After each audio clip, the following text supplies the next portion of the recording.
Two grown men were laughing at a young woman trying to work out. The gym was packed, but no one said a word. That is, until Terence stood up and made everyone stop pretending not to see. The smell of sweat and rubber hung in the air like always. Dumbbells clanked, treadmills hummed, and a few early risers grunted through their reps with headphones in. It was a little after 7 a.m. at Ironworks Fitness in Knoxville, Tennessee, a regular Tuesday for most. But for Terence Roy, it was leg day. And leg day was sacred. He was just about done, wiping down the leg press, when he spotted her. She couldn't have been older than 25. Tall, athletic build, hair tied up, looking just slightly out of place like it was her first week in that gym. She hovered near the squat rack, clearly trying to figure out how to adjust the bar. Nothing unusual about that. Everyone starts somewhere. But then he noticed something else. Two guys, maybe mid to late 30s, white, both of them decked out in compression shirts they didn't need and confidence they hadn't earned. They weren't working out. They weren't even pretending. They just stood there, leaning on the preacher curl bench, watching her. At first it was subtle, whispering, a little snickering. But then one of them said loud enough for half the gym to hear, "Hey, sweetheart, that bar's heavier than you. You sure you don't need help?" The other one laughed, loud and sharp. She probably saw it on TikTok and thought she could just waltz in and lift like a pro. Terence paused, towel still in hand. His body tensed. He'd heard that tone before, sarcastic, but with a hint of something worse. That blend of mockery and entitlement. The kind that makes you feel small without ever raising a fist. The woman didn't respond. She kept adjusting the bar, eyes focused ahead. But her hands trembled slightly. She took a breath like she was trying to hold something in. Terence scanned the room. There were maybe 15 people there. Some heard it. He could tell. A man in a red hoodie looked down at his phone, pretending not to notice. A woman by the ellipticals shifted uncomfortably, but said nothing. Nobody moved. Nobody said a word. He sat down on the nearby bench, watching for a second longer, and that's when it hit him. It wasn't just about those two idiots and their stupid comments. It was about everyone else, him included, watching it happen and saying nothing. This wasn't the first time something like this had gone down in a place like this. But maybe it was the first time he couldn't ignore it. He stood slowly, grabbed his water bottle, walked over. "Hey," he said, voice calm but firm. The two guys turned. One smirked. "You talking to us?" The taller one asked, eyebrows raised. Terence nodded. "Yeah. You think it's funny harassing someone while she's trying to train?" The shorter one shrugged. "Relax, man. We were just joking." "She didn't laugh," Terence said, turning slightly toward the woman. "Did you?" She shook her head, quietly. Now a few heads turned. A guy taking a rest between sets looked up. One of the staff members behind the counter leaned slightly forward, listening. The taller guy crossed his arms. "You her dad or something?" "No," Terence replied. "Just someone who's tired of people thinking this kind of thing is okay." There was a pause. Heavy. Charged. But he didn't step back. "Look, man," the shorter one said, suddenly less smug. "We didn't mean anything by it." "Yeah," Terence said. "That's the problem." But the room still hadn't reacted. And Terence could feel there was more beneath the surface. There's a weird kind of silence that happens when people pretend not to hear something they definitely heard. It's like the whole room holds its breath, waiting to see how far it'll go before someone's forced to actually care. That's what it felt like at Ironworks. Terence didn't move. Neither did the two men. The taller one, whose name, according to his bright blue gym badge, was Kyle, still had that tight smirk, like he was waiting for the punchline. But now his arms were folded in front of his chest, not so cocky.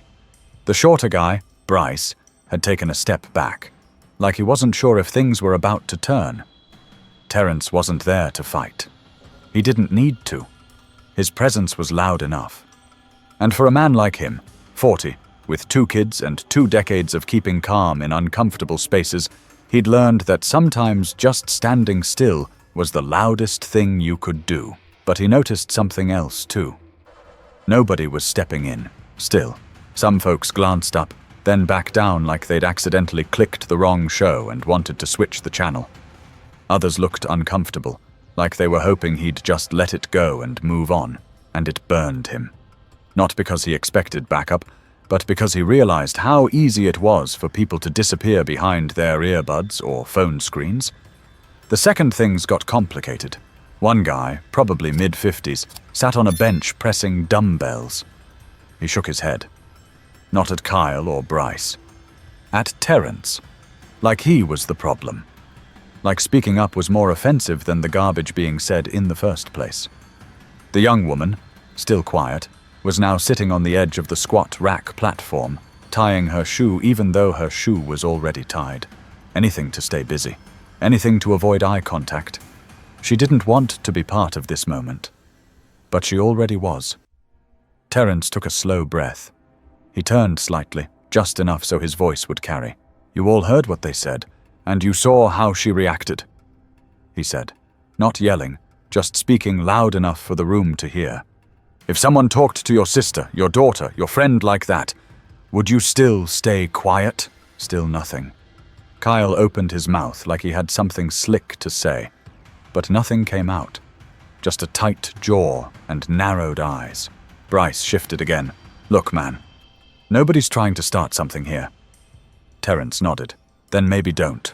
Behind the front desk, the gym manager, mid-30s, blonde ponytail, name tag reading Lauren, finally made her way over. She wasn't rushing, but she was clearly uneasy. Probably worried about complaints.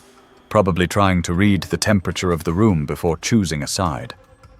"Is everything okay here?" she asked, eyes flicking between the men. "Just clearing something up," Terrence said. Kyle spoke up. "This dude thinks he can tell us what to say to people now." Lauren looked at him, then at the woman still crouched by the barbell. She got it. Maybe not right away, but enough. "Well," she said carefully, "we don't allow harassment here. So if someone feels disrespected, that's something we need to take seriously." Bryce scoffed. "Harassment? We said one thing. One thing was enough," Terrence cut in. There was another pause. And then, slowly, Lauren turned to the young woman. "Are you okay?" she asked. The woman stood, quiet but steady. "I just came to work out," she said. "That's all," Lauren nodded. "Understood. You're welcome here. If anyone gives you a problem again, let us know." And that was it. The tension didn't break with a big moment. There was no fight, no dramatic scene, no applause. But something had shifted. Bryce and Kyle exchanged a look. Then, without another word, they walked off toward the locker room, muttering under their breath. Nobody stopped them. Nobody needed to. Terrence turned and caught the woman's eye. She gave him the smallest nod, just enough to say thank you without saying it. But what stuck with him more than the confrontation was the silence, the looks, the way everyone else made themselves small in that moment. He kept thinking, what would have happened if he hadn't been there?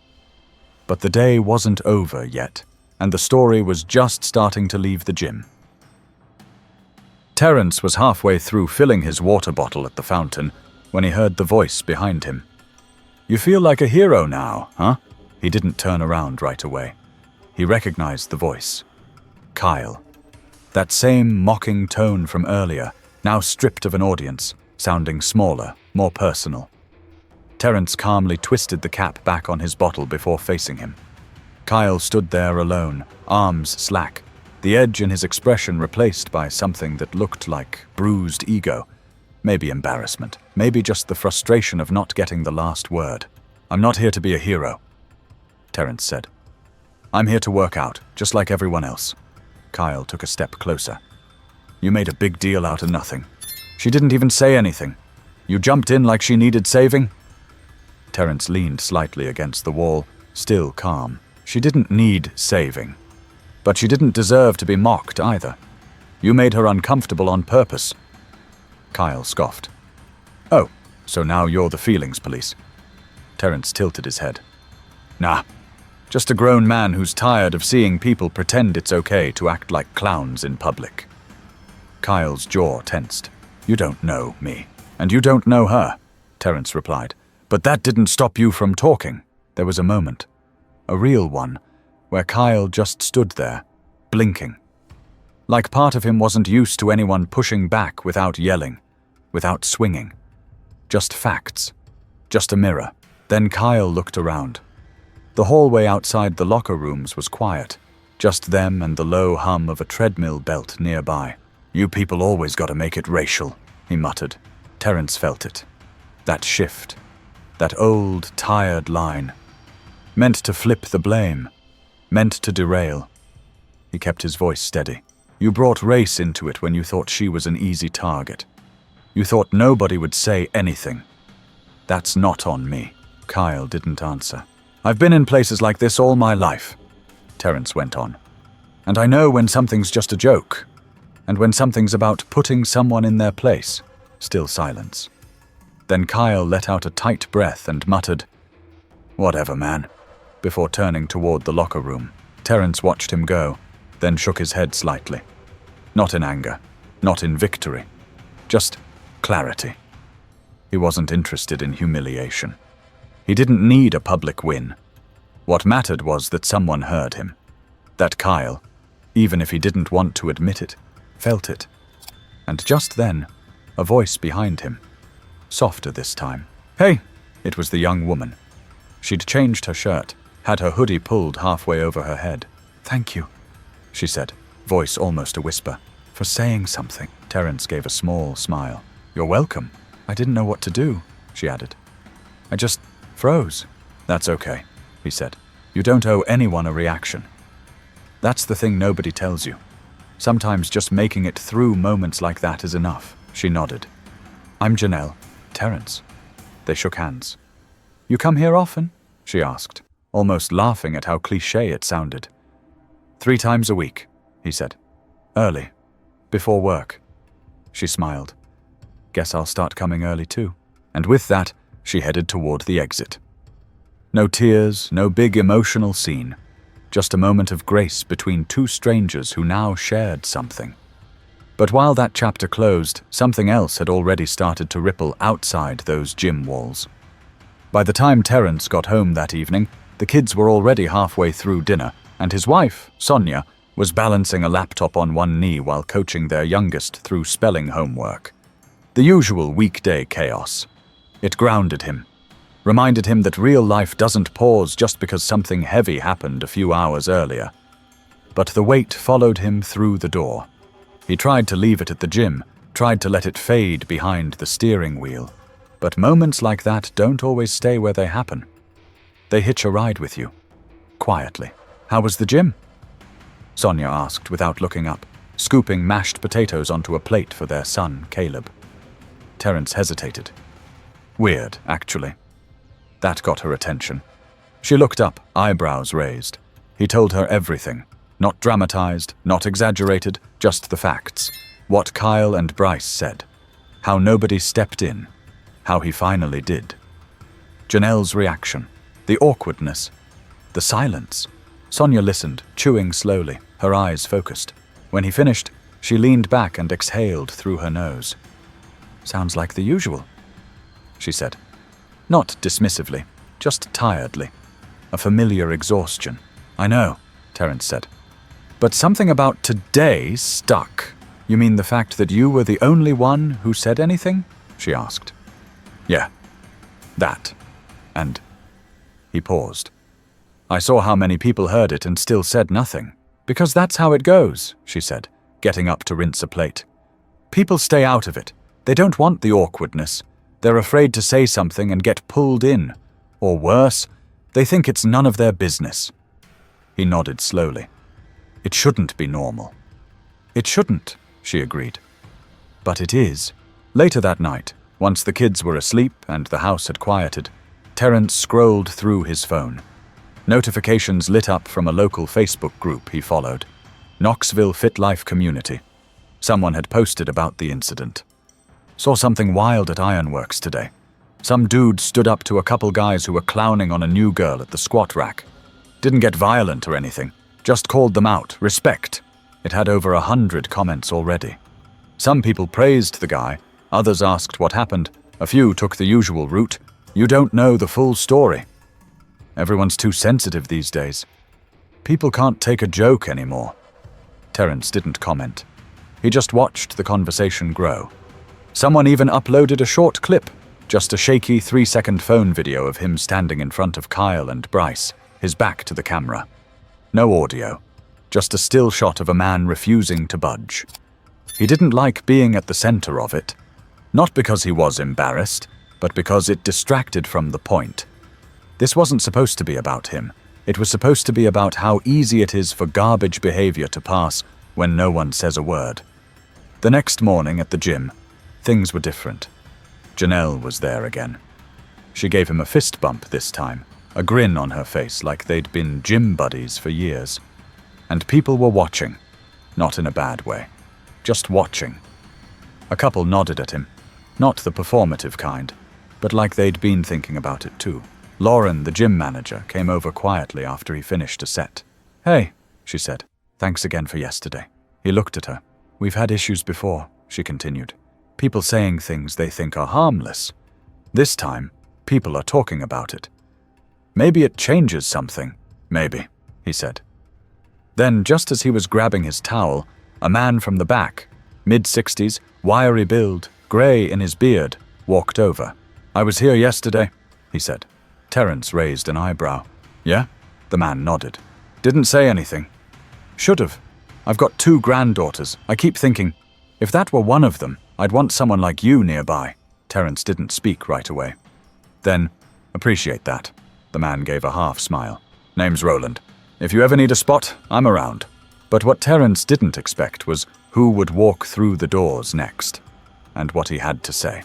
Terence wasn't expecting anyone specific when the gym doors opened late that Friday afternoon, but there he was, Bryce.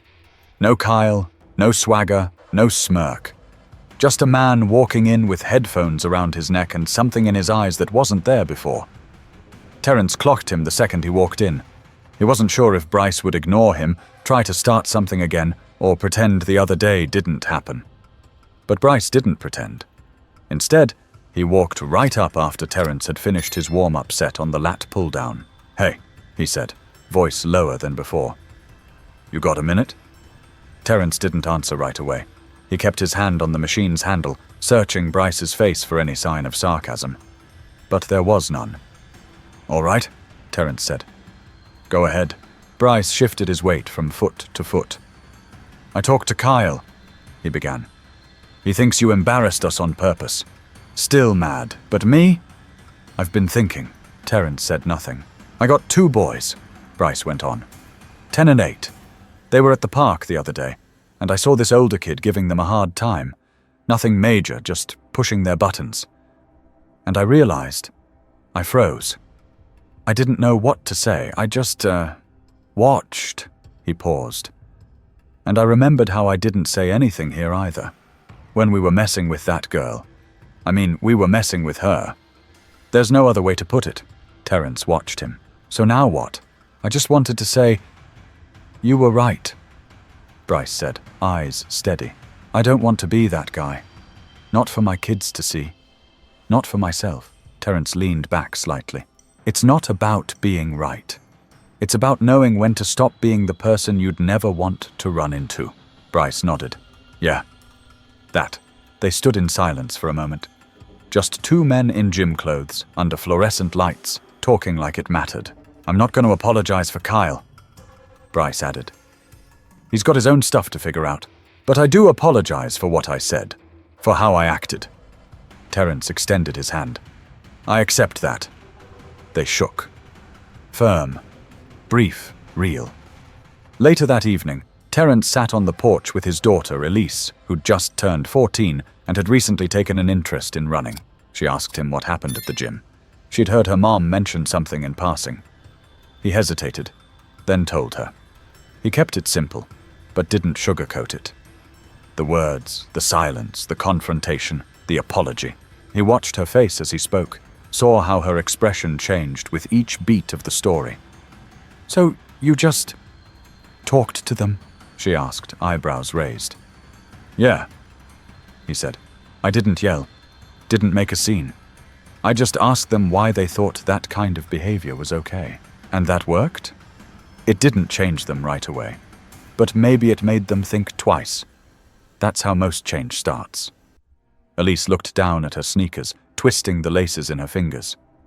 "I don't know if I'd be brave enough to say something like that," she murmured. Terence smiled. "That's the thing. You don't feel brave when you do it. You just feel like someone has to." She looked up at him, eyes soft but full of something else now. Maybe pride. "I'll try," she said quietly. "You don't have to try," he replied. "Just pay attention. When something doesn't feel right, don't ignore it. Speak up if you can, or be there for someone who can't." They sat in silence for a while after that. No rush to fill the air, just the kind of silence that feels full instead of empty. But Monday was coming, and someone unexpected still had something to say before this story would feel complete. Monday morning started the same as any other. Terence parked in his usual spot, swiped his gym card at the front desk, and made his way to the free weights. He wasn't expecting anything new, just a regular start to the week. Then he saw him. Roland, the older guy who'd said a few words to him days earlier, was waiting by the dumbbell rack, stretching out his shoulders like he was prepping for a long set. Except today, he wasn't in workout gear. He wore jeans, boots, and a dark jacket zipped up halfway. Not here to train. He was waiting. "Got a minute?" Roland asked, looking up as Terence approached. Terence nodded. "Yeah." They walked toward the small lounge area by the vending machines. The gym was quiet, and nobody paid them much attention. Roland rubbed his hands together like he wasn't sure where to start. "I've been thinking about what happened," he finally said. "What you did, what you said." Terence didn't interrupt. Roland continued. "I'm 66. I've seen a lot of garbage in my time. I grew up in Ohio in the 60s. My old man ran a tire shop. We weren't rich, but we got by. I remember when the schools integrated. I remember the tension. But we didn't talk about it at home. Ever." He paused. "And because we didn't talk about it, I didn't know how to act when something happened. I'd see stuff. At work, out in town, and I'd tell myself, well, that's not my problem. I thought silence was staying neutral. Turns out it never was." Terence listened, not saying a word. Roland's voice dropped slightly. "The day you said something to those guys, I was right there. I was 2 benches over. I heard every word." Terence nodded slowly. "I figured you did. I wanted to say something. I really did. But my mouth just didn't open. I sat there like a damn statue." He shook his head. "And I've been kicking myself ever since." Terence leaned forward. "You're here now. That counts for something." Roland let out a breath. "I've got grandkids. 2 girls, 1 boy. The girls are mixed. My daughter married a black man. Good guy. Teaches 6th grade. And I keep thinking about them. If they were in that gym, if someone talked to them like that, I'd want a Terence around. Someone who didn't stay quiet." The room felt heavier now. Not in a bad way, just fuller. "I've said things in the past I'm not proud of," Roland admitted. "Let stuff slide I shouldn't have. But I'm trying to be better. That's why I came today. Just to say thank you. And to let you know I'll speak up next time. No more sitting on my hands." Terence finally smiled. "That means more than you probably think." They shook hands again. This one felt different. Not a thank you handshake. A we see each other now handshake. "I might even start working out again," Roland added with a chuckle. Terence grinned. "Start with light weights. Don't go breaking something." They both laughed, and the tension in the air finally eased. After Roland left, Terence stood by the mirror wall, towel over his shoulder, and just watched the room for a moment. Same gym, same walls. But it felt changed. Not because everyone magically became better overnight, not because racism disappeared, but because something small had shifted. One person spoke, another listened, a third changed their mind. It wasn't everything, But it was something, and sometimes something is all it takes to move things forward. But even with all that, the real lesson didn't hit until Terence saw what his daughter posted later that night. It was around 9:30 when Terence finally sat down on the edge of his bed. Shoes kicked off, lights dimmed, the soft hum of the hallway fan in the background. Sonia was reading, legs curled under the blanket, her glasses sliding down her nose. He grabbed his phone to check a few messages before bed, and that's when he saw it. A new post from Elise. He clicked. It was a selfie. Nothing special, her hair pulled back, no filter, wearing her school hoodie. But it was the caption that stopped him.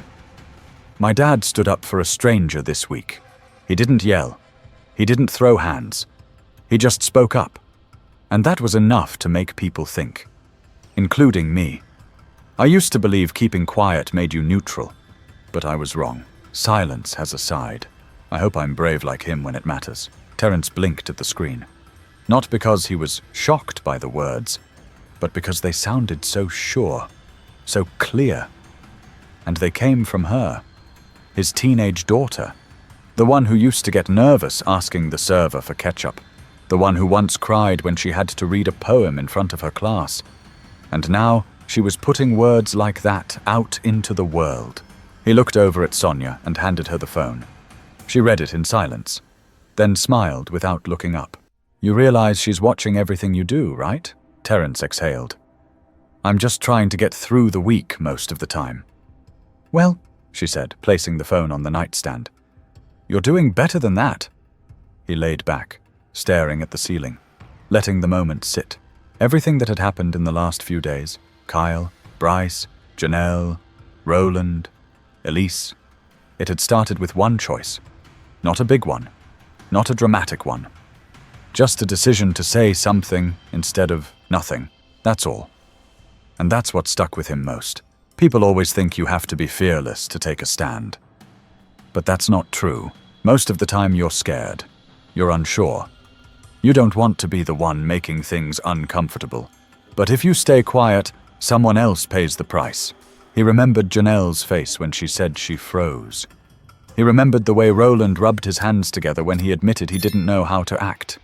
He remembered Bryce, trying to find the words to say sorry without sounding weak, and he thought, this is how it starts. Not with grand speeches, not with internet outrage, but in real places with real people who choose to do the slightly harder thing. The next morning, Terence sat in his car in the gym parking lot for a moment before going in. Not to hype himself up, just to think. Then he pulled out his phone and typed something. It wasn't meant to go viral.